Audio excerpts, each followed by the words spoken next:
obutambi bw'obuseegu bwo bwefugidde ddala social media kiki ekigenda mu maaso mu Uganda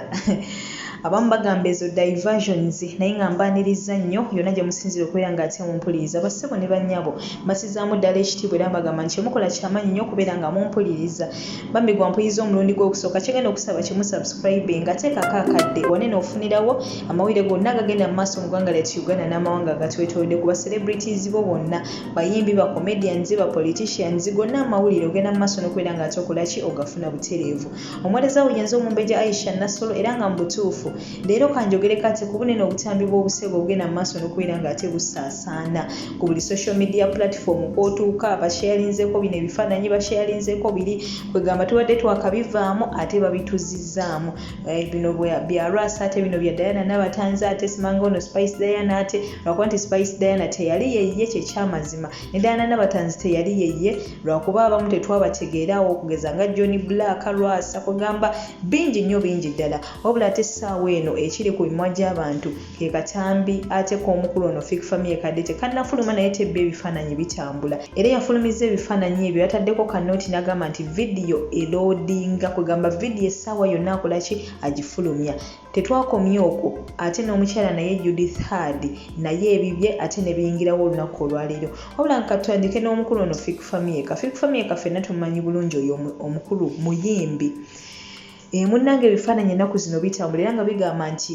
okusinziira ku baabirabye bagamba nti oyo gwali naye mbu Pia Pounds ate abalala bagamba nti oyo Photoshop wabula nga ffenna tetutegeera kigenda mu maaso wabula nga omuntu eyafulumiza ebifaananyi ebyo yagambye oba yawandiseeko kanooti n'agamba nti vidiyo essaawa yonna agifulumya wabula olaba ebifaananyi ebyo woba otunuulidde ebifaananyi ebyo olabira ddala Fik Family lwakuba nti ekifaananyi kiragako haafu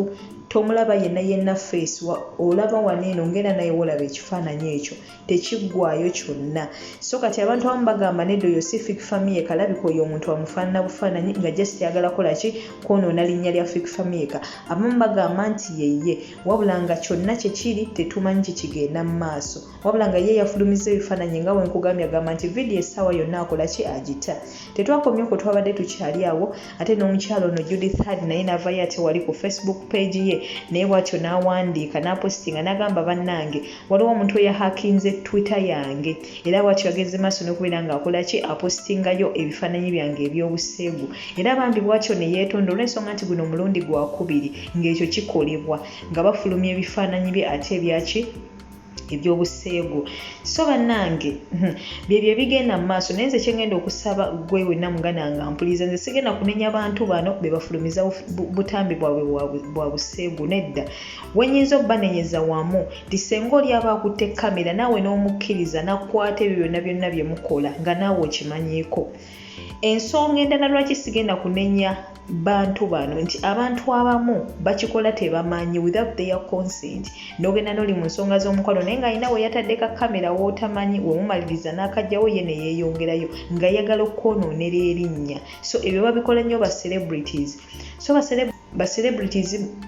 mulina kubeera beegendereza nnyo obwegendereza obwo obw'ekika ekyawaggulu olw'ensonga nti munaye abantu bano tebamanya ngeri ki gye muzimbyemu mannya gammwe n'olwekyo mwegendereza abantu be mugwa nabo mu mukwano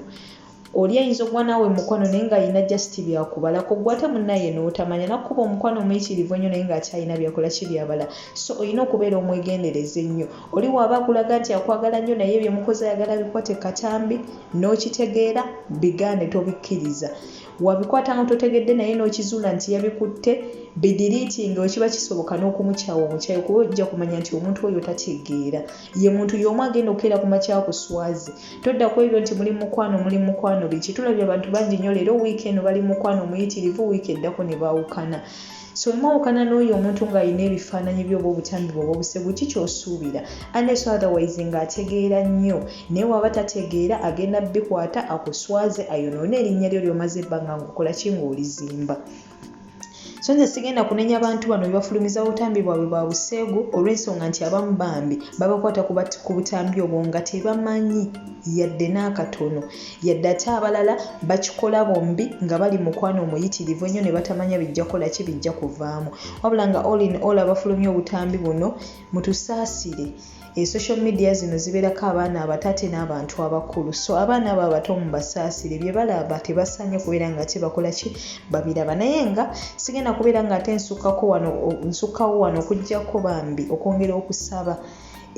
banange tubeere beegendereza nnyo nga tuli mu nsonga z'omukwano. Omukwano tubeere na mungi naye ate n'amagezi tetugaleka mabega. Buli woleka amagezi emabega ng'oli mu mukwano ebiddirira byonna ojja kubeera mu hadiri haddayinnowuni munnaaye. Siganeza Omumbejja Aisha Nassolo, musule bulungi toseetuka. Nkomawo n'amawulire amalala mangi nnyo mangi ddala. Subscribe nga gw'atanaba bambi teekako akadde kusawo likinga vidiyo eno. Goodbye for now, nkomawo. Oyagala kugenda Qatar, Dubai, Saudi Arabia, Turkey oba Canada, weekwate aba Forward International Consultant abasangibwa Namuwongo nga wakava ku Daily Monitor. Bano nga bakolera ku ddala okuva ku passport paka ate wootuuka gy'okolera ku kasente akatono ddala ate mu nnaku entono ddala. Gwabeetaaze bakubire ku nnamba zaabwe 0705839777 oba +9743384 ng'eyo ye nnamba yaabwe ey'ekkata. Eggwe ayagala okutambula weewala abafere ng'okolagana ne Forward International Consultant.